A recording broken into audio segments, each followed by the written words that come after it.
neurological conditions is the Froment sign. So I want to show you guys when looking at the Froment sign, this is being able to really test with regards to the ulnar nerve.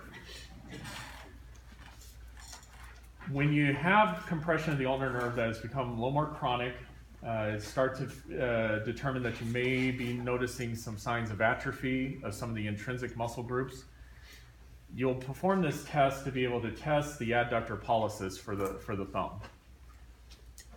And so what I'll do is oftentimes I'll have a pad of post-it notes at my table when I'm doing my evaluations. I'll use the whole paper here. I'll probably pull this up here for a sec.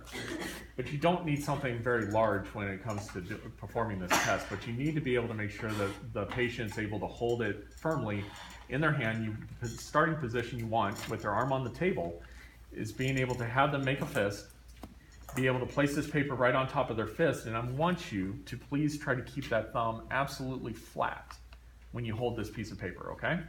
And what I'm going to do is I'm going to try to pull this out, but I want you to try to keep that thumb absolutely flat while I do this. And so I'll start to pull.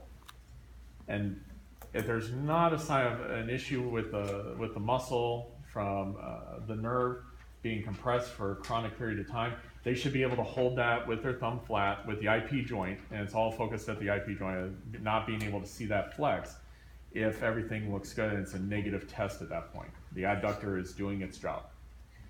But if, say, the ulnar nerve has been compressed for a period of time, whether at Guillon's canal, up at the cubital tunnel, they'll get to a point where I start to pull the paper away. I want you to try to simulate it. And as I pull, all of a sudden you'll see that IP joint start to flex. The body is trying to find other muscles to come in and try to help out, and very commonly the FPL will try to jump in there and do the work that the adductor is not able to do. And so that's a positive test. And again, looking at the ulnar nerve in a more chronic situation, starting to see atrophying of some of the intrinsic muscle groups.